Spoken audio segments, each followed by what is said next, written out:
All right, we're live. Awesome.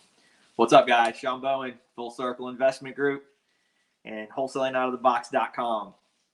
So, coming to you again on our lunchtime lives, and actually, you can see in my background, I'm out of town right now, but consistent all the time, staying with you guys, trying to help you, and give you as much information as we can, and try to get you guys where you need to go in order to do this business in the wholesaling industry, right? So today I want to talk to you guys about finding buyers. I get a lot of people reaching out to me, and they're always asking, how do I find cash buyers? And I always say this statement, which is, I think when you first get in the industry, you hear a lot of people talking about it, but if you have a true deal, then finding a cash buyer is not hard, right?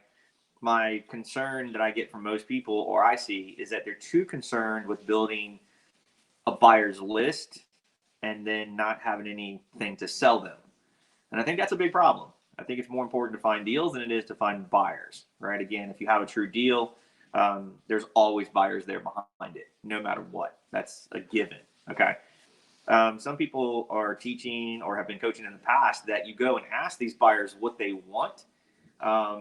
So I guess what we're going to do today is talk about how do you go and do that prior to even finding them, right?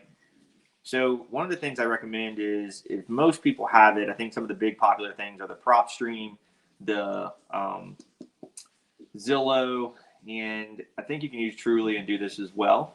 But going in and looking at what the sales are in the past 12 months, and then condense that down to 6 months, and then condense that down to 90 days. Okay. From there, you're going to get a very big bubble of a bunch of sales, right? And you're going to see the numbers. You might see them in $150,000 to, down to $20,000 and $30,000 as the buy price. So before we keep going, guys, try to keep this live. I'm on my mobile today, so I can't see if you guys are writing anything. But Ashley will leave the link here for you. If you're here live and joining us, let us know where you're coming from and watching from. And, of course, jump in here at any time and ask questions and try to help you while we're doing these lives. Again, this is lunchtime lives. Hopefully you're taking a break from lunch, being able to watch these, or if you're watching the replay, and these are helpful for you, okay? So, again, if you're here, let us know where you're watching from and where you're coming from. I always love to see that. The reach that we get to get and help people is awesome. So let's talk about that condensing of a neighborhood, or finding those buyers where the deals are actually going down. So focusing on the Zillow or the Trulia to pull the numbers to say, is it even a moving market, right? Why should I go market to a specific area? And then, of course, what's the list and the criteria that you're pulling to do that also matters as well. So again, this goes back to really focusing on the numbers. So pull that big number, right? 12 months, condense it down to 6, watch all the little dots disappear, and then go down to 90 days and watch it even get more condensed. Okay. You'll start seeing those numbers fall, right? Maybe you'll see where you can reverse engineer this to estimate like what's ARV based on how many bed, bath, and square footage. And then you're going to go and watch, as the months go smaller, what those were paid for, right? And the problem I see with sometimes what people are doing is they're going and saying, well, I saw that guy bought it for 100, so if I get it for anything less than that, that's my spread. The problem I see with that is what happens if you're doing that and that guy missed his numbers, right? What happens if he missed his budget and he missed his resale? Then that number is skewed for you, meaning like the $100,000 number didn't work. He bought too high. Maybe he had to rehab too much, and now he couldn't sell it for what he wanted to make the profit that he was hoping to make, right? But if you stick with that formula between 70 and 75% loan to value, there should be enough spread there to allow you to get the big pool of buyers to allow you to, when you do start to go to focus and talk to them, you have a bigger pool of pulling from, right? And it's not just the guys that 85, 90% loan to value because they were swinging the numbers too tight, right? I mean, we're in a tight market right now, guys, and deals are really hard to find. So Again, just taking a break for a second. Make sure you guys are here. If you are, leave us a comment. Let us know where you're from. And try to interact with you guys as much as we can while we're doing these things. I try to talk with you guys and not at you. That's more of my style, is interacting with people than it is talking to them, and trying to help. That's what I feel is the best way I can do this for you. So getting back into this, if you're really taking the time to do this and looking, and it doesn't matter what market you're in, okay? It doesn't matter what state you're in. All of this works the same way. And you're literally just reverse engineer the number to figure out what neighborhood you're going to start going to. So let's say you're remote and you don't have the ability of doing that. You're dialing into your 90 days. You can see what they paid, right? And if you're using that formula of the 70 to 75% loan to value, you should be able to back into your number to get close enough and start seeing what those guys were paying, right? Because if you follow it from when they sold it to when they bought it, and then you could do some rough estimations, you're probably going to get pretty close to their number, right? Most guys want to make anywhere between $25,000 on a deal, right? You're going to be into these things for 90 days to 6 months, rehabbing them, and that's typically the profit margin. They should be higher than that, but you could lose a estimate or a appraisal of $10,000, so that's pretty tough. So yeah, I think finding these areas is more important by pulling those numbers on a big 12-month, 6-month, 3-month than it is to, somebody puts their email and a phone number into a Facebook page and says, send me your deals. All right. I don't see that being the best place to find people. I think doing the research yourself, finding those guys, and then reaching out to them is a different scenario and a better scenario. I think you get a better result from it. Right. So again, we're going to talk about where do you go and why.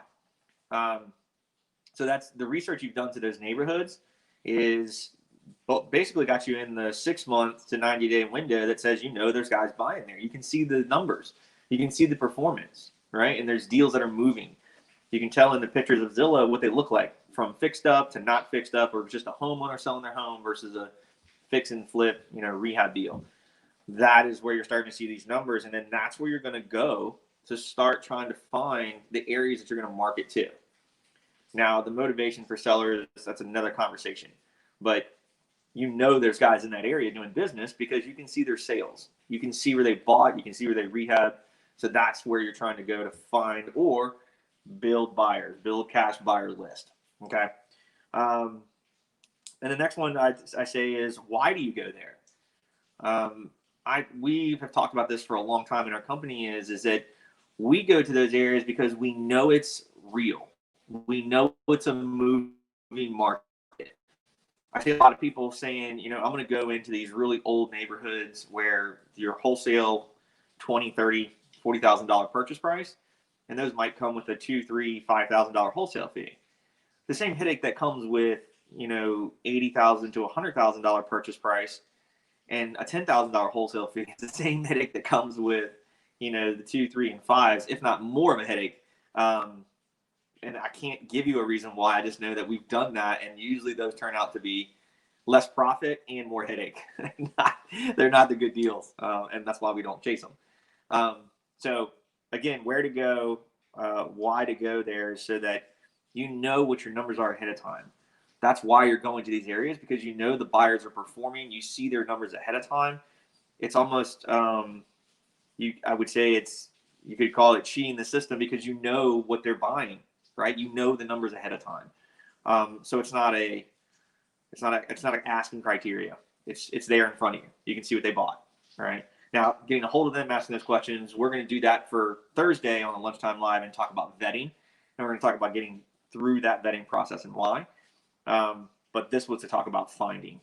So the next one I say is when you do see these guys and what they're buying, and you actually do get a hold of them, you're asking questions of what specifically are they looking for, what type of rehabs are they looking for. Again, this is a little bit of the vetting process for this Thursday, but I feel like it's a piece of it, right? What do you plan on asking these people is what has to be done? What level of rehab are they comfortable with? Are they full blown back to the studs, down to the foundation type of rehabbers, or are they just the guys that want to do a light rehab, $20,000-$30,000? That's what I consider light. And then you get into the $60,000, $70,000, $100,000, which is considered heavy, right? I mean, you're back to electrical, plumbing, windows, all the big stuff, right? That's where you start getting into some heavy rehabs. There's guys that don't want to do that. Okay. Again, let me pause here for just a second. And anybody that's here, let me know if you got any questions. Again, on my mobile, I can't see if anybody's here watching or if you guys are making comments. Let me check over in the chat and see if we got anything. And the live comments. Looks like we don't have anything over there currently. All right. All right, we'll keep rolling here, guys. And then the next part of this is after you get through the where to go, why to go there, what to ask.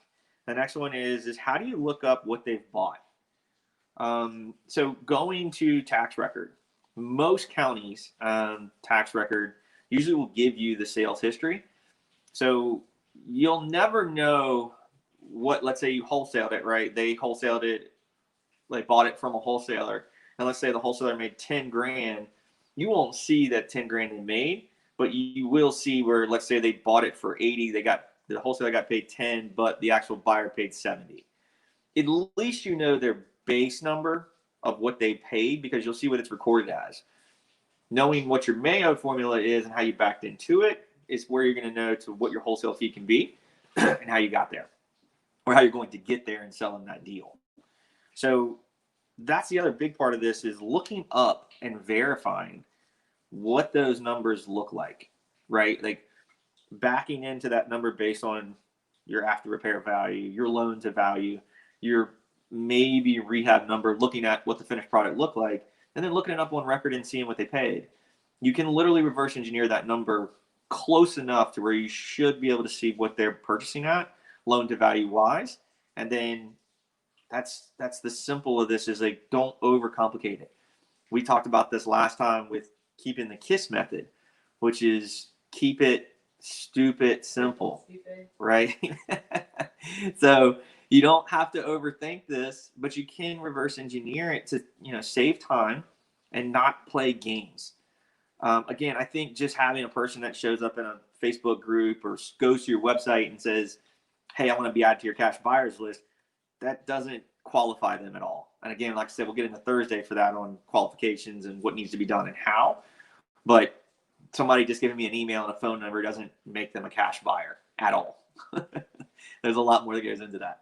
So hopefully this was helpful for you guys. Just a recap here is finding the buyers and where to go. I don't know if you guys, I'm looking down here, checking my notes, where to go, why to go there, what to ask when you do get a hold of these guys, and that's starting to, the vetting process, and how to look up and verify what they bought to know what they're buying and why in the areas.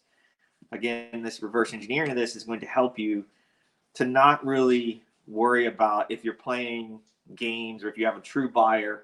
For myself, I can buy and I will supply a proof of funds letter updated every 30 days, no matter what, right? I don't want to worry about, I want to get through the vetting process as quick as possible. And then have yourself a line item of questions for what you're going to ask those guys. And again, we can use that on Thursday as a talking point, but don't be scared to talk to these guys. Okay. Buyers are exactly just like a seller, right? They're motivated in the fact that they're looking to find deals. They're no different from you and I when you guys are just starting, like when I first started. If anything, true buyers are willing to take the time to tell you what they want, take the time to help you, because they don't want to waste their time.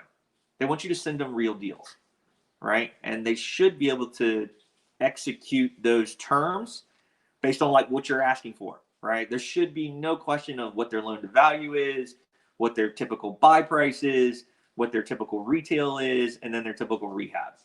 All right, you don't get a lot of guys in this industry that are real that have a problem with just popping that off one after another. It's not a question. They know it. It's what they do. All right, so Roy's here. I keep seeing you on the screen. I'm here listening. Awesome. Roy's always here on the lives. I like it. It's good.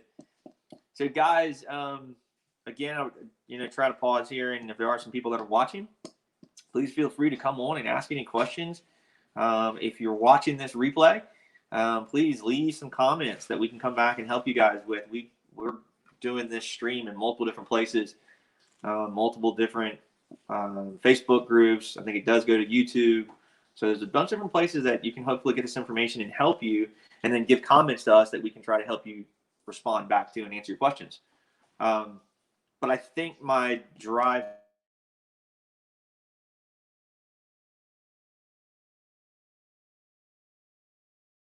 to this stream. Hopefully I'm back. Am I back? Good to go. Yeah, you're good. All right. Hopefully this stream is so that you guys can learn about buyers and what to do to find them and why. Right? It makes more sense to take time ahead of time to do your reverse engineer the numbers to understand what you're doing. And then be able to actually, not waste time going to neighborhoods you don't need to be in. It's not a moving market. And again, go back to, you need deals to sell, right? Taking all this time in the beginning to, build a buyer's list is, in my opinion, from my experience and being in this industry and doing the business, I feel as though it's a waste of time in the beginning. I feel as though when you have a true deal, you don't have a problem selling it, right? Because there's plenty of buyers. And if you've done this legwork ahead of time, this direction, and how to figure out what neighborhoods are really true moving markets, finding guys that are in those markets, and then reaching out, asking a few questions, you're already there. All right, it's not you've kind of already gotten the number ahead of time that you need to be at anyway, because you already saw what the sales price was, because you did this reverse engineering process. So again, guys, hopefully this was helpful. I love the feedback and love the comments. Always, if you're watching these and you've gone this far, thank you for taking the time to be here, and watching this either in the replay or hanging out live with us. I think that's awesome. Love the feedback from you guys. Also, if you're not part of it, join us at Virginia Wholesale Real Estate. That's over in the Facebook group. That's a public group. There's some questions over there to answer just to get admitted. And then tons of guys over there all across the state of Virginia, and actually something a little north. I think we got some guys in DC area, and a little north of that, I think they're getting closer to Philly, but that are in there and helping you guys, that have been around us and been doing business, just learning or experience and just trying to grow. So jump over there and join us and ask questions. As always, check us out at wholesalingoutofthebox.com. There's tons of things there that can help you. There's events that are local to the area that you can join. There's different platforms there that you can help you grow your business, and CRMs, call systems, and stuff like that. So you're more than welcome to check that stuff out.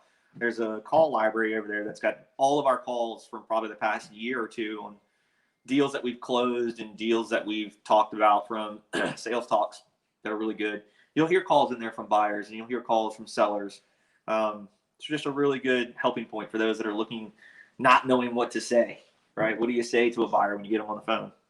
How does it sound? What do you do? Do you get the jitters about talking to them? All that kind of stuff. So, yeah. And we don't have any questions. Try to hang out for a second, everybody live.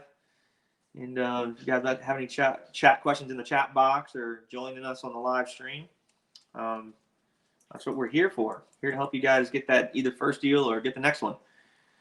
And focusing today on buyers, like what that looks like and why, and what the time that's committed to it, to know that you've reverse engineered it to really get into finding a guy that's legit, not just a guy that posts his email and his phone number. And guys, that's going to happen a lot. It's par for the course. Most of the time, I'll talk about this for a second too, is it's a little bit into the vetting side of Thursday, but most of the time, guys that give you a lot of pushback probably are just not the guy, right? Let's talk about this for a second, but like if you're looking for somebody to give you a proof of funds up front and they tell you that They're not going to give it to you until they see the deal. What's the difference between seeing the deal and giving me proof of funds up front? There is none, right? We're going to get to that point anyway. Why are we not just getting out of the way and know that that person's real? So be comfortable, guys. Be comfortable talking to these buyers. Be comfortable with learning to maybe where you're driving for dollars and you see a rehab going on. Stop, get out of the car, go up to the house, talk to the guys that are there. Look at the permit on the door or on the window. Typically, it either has the owner's name and their contact number, or at least it has the GC that pulled the permit. That person is direct with the homeowner. They're in contract with them to do the work. So that's another point of, finding a buyer when you're out doing your driving for dollars. I mean, getting out in this business, talking to people and having those conversations and making those relationships is the business. That is what this business is. So be comfortable talking to people. One of the things I always tell guys is, like, if you are not that person, maybe that's not your strong suit. But if you want to stay in this industry, you either need to learn to do that. And I say get comfortable being uncomfortable, or you have to find somebody to work with you that can do that for you, because that is a massive part of this business, between talking with sellers and talking to buyers. Are you okay with rebuttaling, or when the offer makes you, or the buyer makes you an offer, are you okay with saying no and keep producing that or putting it out to guys and getting the offer you want, or counter offer them and say, hey, this is what I need to get. If it doesn't work, I understand, all that kind of stuff. So really take the time, guys, to go through this video again and take these key points and use them from just, recapping here. Where to go find the buyers, why are you going to that area, and then what to ask specifically, right? And then how to look up what they have bought to verify them, right? If this is part of that vetting process, and we're going to really get into that on Thursday. So I'm trying to just speak to how to find them and where to go and why. And then again, Thursday we'll get in. So make sure you're here Thursday on our lunchtime lives and joining us. And we're going to do another 30-minute session and talk to you guys about what the vetting process looks like and what we do. Just to kind of get a quick example of finding buyers, we actively search very little for buyers in the beginning versus deals, right? Because as you do the deals, you're building a buyer's list, but then maybe we've found a deal in an area we haven't done one. We'll literally go through and look in the area and see who's bought, and then go to that person. And that's it. That's the simple of this, guys. It's not that hard. And that's where I try to tell you guys, like, just keep it simple. Don't overthink it, right? And no, it's not that different. Like I always tell people, like, nobody special for being a buyer than, a person being a seller that needs to sell their home. They're out there doing the business, and then we're there supplying the value as the wholesaling model to be able to bring them something that they can't find on the MLS. It is structured and completely put together where if you're doing it the correct way, you've already got title done, you've got it lined up, ready to go, and it's literally dropped in their lap, right? And if that's the way that you do this model, you will get a repeat buyer customer base better and better, because they know when they go to work with you as a company, there's no hassle, there's no issues, and it's a very smooth transition. So again, guys, thank you so much for taking the time to hang out with us today. Always trying to keep these lunchtime lives with you, no matter where we're at and what we're doing, and try to keep that consistency, right? That's one of the big things we talk about is you're either consistent or non-existent. And that's what we keep doing these for you guys. Also, check us out in Virginia Wholesale Real Estate on our Sunday call from 5 to 6 p.m. We're over there for 1 hour every Sunday. I go live in there, and we have guys join us every week. We have new people come and go, and that's a free event as well. So we just take an hour of time, take my time for an hour, and just try to answer your questions. And there's guys that just sit in there and listen because they don't know, they're brand new, or maybe there's some questions that are being asked that's their same question and it's getting answered for them anyway. So those have been a really big help, and looking forward to meeting you guys and try to help you there as well.